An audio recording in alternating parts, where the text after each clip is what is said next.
ओम श्री परमात्मने नमः।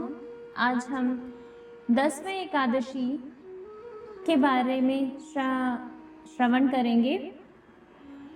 वराह पुराण में भगवान श्री कृष्ण और महाराज युधिष्ठिर के संवाद में कामदा एकादशी का महात्म्य कहा गया है। महाराज युधिष्ठिर श्री कृष्ण को कहने लगे, हे यदुवर, कृपया मेरा प्रणाम स्वीकार करें। चैत्र मास के शुक्ल पक्ष की एकादशी का वर्णन करें। इस व्रत की विधि और उसका पालन करने से होने वाले लाभ का वर्णन करें। भगवान श्री कृष्ण ने कहा, प्रिय युधिष्ठिर महाराज, पुराणों में वर्णित एकादशी का महात्म्य सुनो। एक बार प्रभु रामचंद्र के पितामह महाराज दिलीप ने अपने गुरु वशिष्ठ को यही प्रश्न पूछा था। वशिष्ठ जी ने कहा, हे राजन, निश्चित आपकी इच्छा पूर्ण करूंगा। इस एकादशी को कामदा कहते हैं। इस व्रत के पालन से सभी पाप जलकर भस्म हो जाते हैं और व्रत के पालन करने वाले को पुत्र प्राप्ति होती है। बहुत वर्ष पहले रत्नपुर भोगीपुर राज्य के पुंडरीक राजा अपनी प्रजा गंधर्व किन्नर के साथ रहते थे। उसी राज्य में अप्सरा ललिता अपने गंधर्व पति ललित के साथ रहती थी। उनका एक दूसरे पर बहुत प्रेम था। प्रेम इतना प्रगाढ़ था कि एक क्षण भी एक दूसरे के बगैर वे नहीं रहते थे। एक बार पुंडरीक राजा की सभा में सब गंधर्व नृत्य और गायन कर रहे थे। उसमें ललित गंधर्व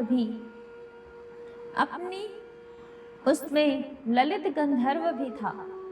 पत्नी सभा में न होने के कारण उसका नृत्य और गायन ताल में नहीं था। वहां प्रेक्षकों में कर्कटोक नाम का सर्प भी था। उसने ललित के विसंगत नृत्य और गायन का रहस्य जाना और राजा को उसी प्रकार बताया। राजा बहुत क्रोधित हुए। उन्होंने ललित को शाप दिया, हे पापात्मा, अपने स्त्रीपति कामासक्ति के कारण तुमने नृत्य सभा में विसंगति निर्माण की है, इसलिए मैं तुम्हें नरभक्षक बनने का शाप देता हूँ। पुंडरीक से शाप मिलते ही ललित को भयंकर नरभक्षक राक्षस का रूप मिला। अपने पति का भयानक रूप देखकर ललिता को बहुत दुख हुआ। फिर भी सभी मर्यादाएं छोड़कर वह अपने पति के साथ वन में रहने लगी।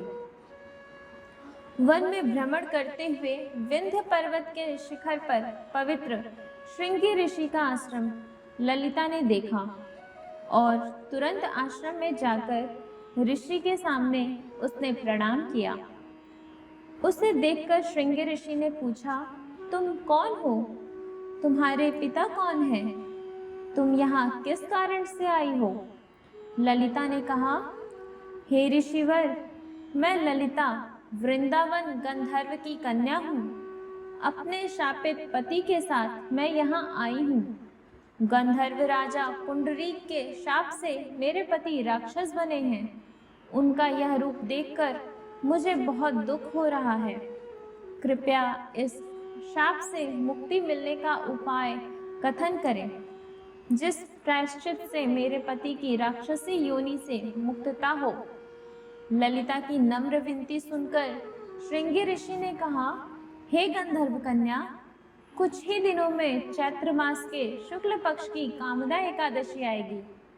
इस व्रत का तुम कठोर पालन करो और तुम्हें मिलने वाला सभी पुण्य अपने पति को अर्पण करो, जिससे वह इस शाप से मुक्त हो जाएंगे।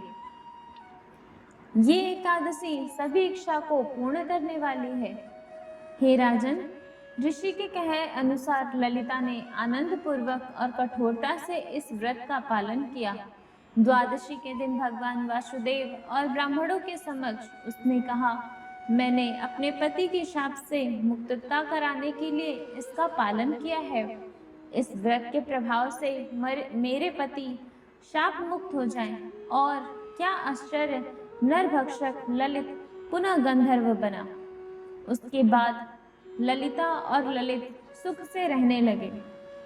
भगवान श्री कृष्ण ने कहा, हे युधिष्ठिर महाराज, हे राजेश्वर, जो कोई भी इस अद्भुत कथा का श्रवण करेगा और अपनी क्षमता के साथ इसका पालन करेगा, वह ब्रह्म हत्या के पातक से और आसुरी शाप से मुक्त हो जाएगा। यह थी इस एकादशी की इतिश्री।